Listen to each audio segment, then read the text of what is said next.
各位親愛嘅朋友啦，大家好，我係今日嘅司儀新考期 Binky， 咁啊歡迎嚟到咧演繹真自己嘅講座。咁呢個講座環節咧都正式開始啦。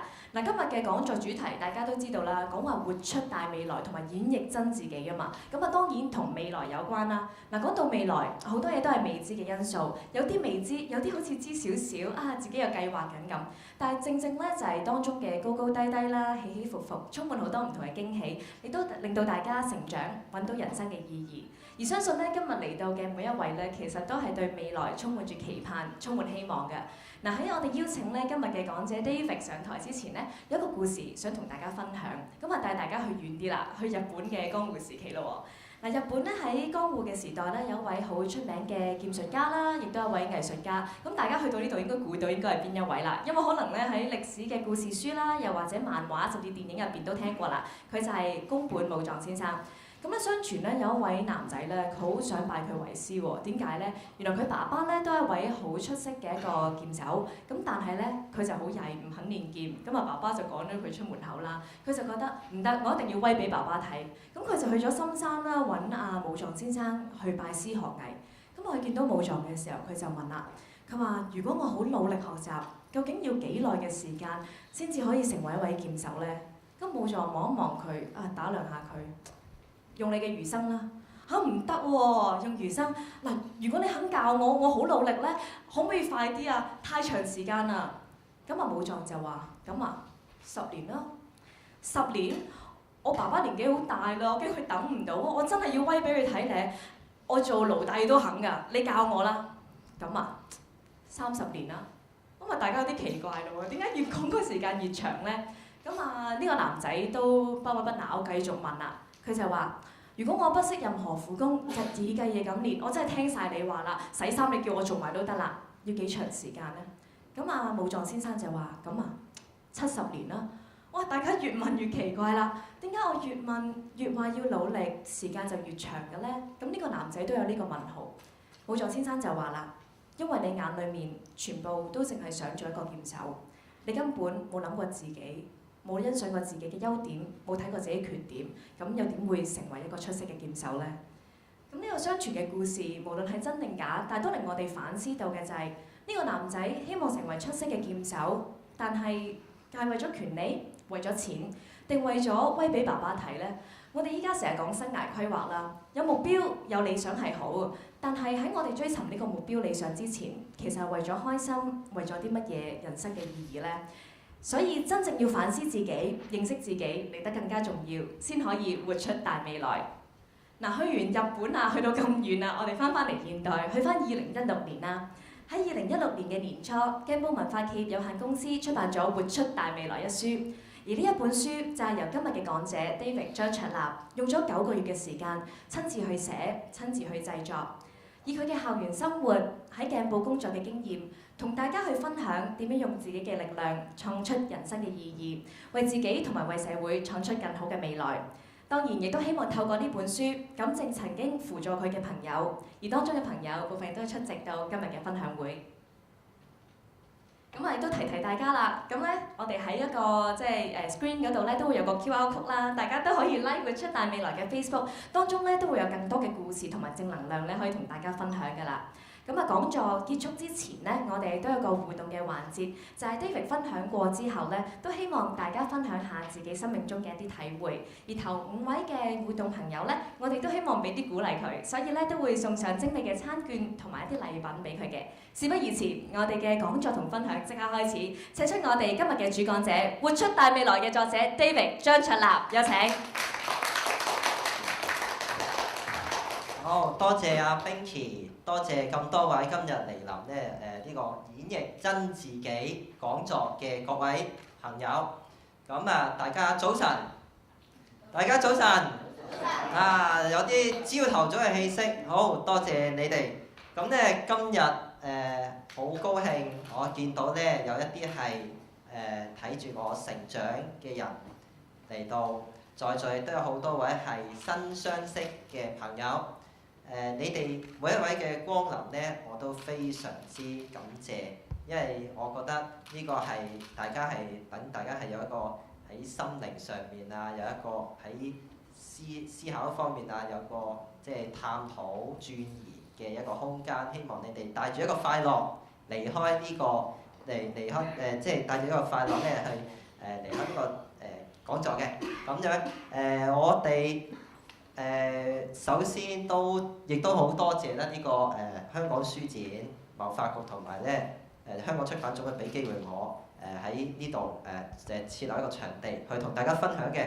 好，事不宜遲，咁首先我要講一下點解今日演繹真自己咧？咁成日話一個人咧，其實我覺得你有冇才能啊？你有幾多嘅智慧都好咧，好多時候除咗話你嘅真才實幹係點之後，你都要識得去表達，識得去分享，識得去將你自己內心嘅諗法咧係向人哋去展現，人哋先至會先至俾到人哋一個好即係一個特定嘅印象。所以一個人咧係要演繹嘅，係點樣演繹出嚟？你可以走一條不平凡嘅路，你可以走平凡嘅路，你可以走上天下海都得嘅。咁至於咧真自己點解係真咧？就係點解成日話真一點咧？好多時候就話而家好興話一個真乜乜真乜乜，所以我都整個真一點自己。咁事不宜遲，第一個我介紹下自己先，我叫張卓立，我叫 David。咁咧我係喺2011年咧開始又加入咗鏡報文化企業有限公司，咁我就做記者，同埋咧亦都做呢個企業社會責任事務主任一職嘅。咁除咗負責咧編採之外，亦都負責咗好多嘅公開嘅活動嘅籌備工作啦，亦都負責平時出版雜誌出版啊，方方面面嘅我都涉獵過。我好開心咧喺鏡報裏面咧可以涉獵到大範圍嘅工作，令到我咧認識更加深嘅。咁點解啲人問啦？點解你會入去傳媒選擇去讀傳媒咧？咁我本身讀書係喺我嘅本科係喺香港珠海學院，以前喺荃灣嘅，而家搬咗去青龍頭，就係新聞及傳播學系畢業。後尾咧就讀咗中文大學文化研究碩士，之後亦都進修過浸會大學香港浸會大學嘅媒體管理碩士。我自己係啲人問，即係熟悉我嘅人都有時都即係對我都好好奇，問我你個人係內向嘅喎？點解即係好似唔似人哋話跑即係好多新聞工作者咁話好外向啊，好中意同人傾偈啊，好中意問問題啊，好即係好活潑嘅，好爆炸嘅。點解我都會選擇咧？咁樣講啦，追本溯源。本身我讀新聞系嘅原因好簡單啫，因為咧因為我以前睇電視睇到一個咧叫做即係有位主持叫做劉家傑先生，咁咧就係報新聞報咗好耐嘅，後尾亦都做咗主持。我睇咦呢個人風度翩翩形象好即係好雅致嘅，咁我就覺得話將來可以學佢咁就好啦。當然啦，咁我讀咗新聞系之後咧，發覺其實除咗佢即係做主持之外咧，第一我自己未必話咁快即時可以做到主持。但係咧我亦都體會到其實新聞系傳播係有好多好廣闊嘅發揮空間嘅。有包括製作啦，同埋寫作乜嘢好多方面嘅。其實適合不同性格嘅人咧都可以擔任到傳播嘅工作，尤其是而家社交平台嘅發展，更加係需要更多元化人才去配合嘅。我自己唔係話好識，即係本身口才唔係幾好，但係咧我都好願意去努力進修。我自己本身喺中國新聞社香港分社咧實習，嗰陣時咧每一日都要寫一篇一篇介紹香港特色嘅文章，就慢慢咧一日寫一篇咧，慢慢就學曉咗點樣去即係點樣去處理一啲比較深度啲嘅題材報導。咁啊，漸漸咧嗰個寫作啊、報導嘅水平咧就係咁樣養成㗎啦。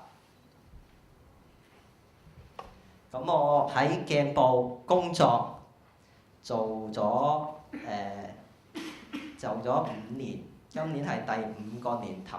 咁中間嘅經歷咧，我覺得係好豐富嘅。我喺即係我好多謝咧鏡報俾到機會我去發揮，去寫一啲文章。咁亦都之後都攞咗一啲獎項。咁呢個係2011年浸會大學嘅傑出青年傳播人獎，我攞咗評論組亞軍。咁我講咗咁多我自己嘅經驗之後呢，咁未知道大家嘅成長係點嘅呢？我相信每一個人都可以講到一個好似即係每一個人都有一個獨特嘅故事。即使就算話你離開學校到你工作，哪怕係1年，哪怕係10年，你都有一個古仔，亦都有一啲好深刻嘅嗰啲畫面咧喺你面前出現，可以同到大家分享。咁我覺得係人生咧，其實係有無限嘅可能性。我哋成日講就話而家成日話贏在子宮內嚇。咁啊，好多家長咧就希望啲仔女要讀咩幼稚園，學乜嘢課活動，入指定嘅中學，入指定嘅大學，某個科系，跟住做指定嘅工作咧，咁就最好啦。咁樣，但係我好相信嘅嘢，唔係話一個人嘅價值，唔係話你張證書嚟釐定你個人嘅價值㗎。又或者有啲人話啊，要屋企家庭要有錢，要有豐富嘅資源先至可以完成到自己嘅理想。我覺得都唔係嘅，我哋更加要放膽。我覺得最緊要係咩咧？我哋應該要學識去嘗試，學識用唔同嘅路徑即係達至得到自己想要嘅結果。最緊要就要投身，最緊要係要嘗試。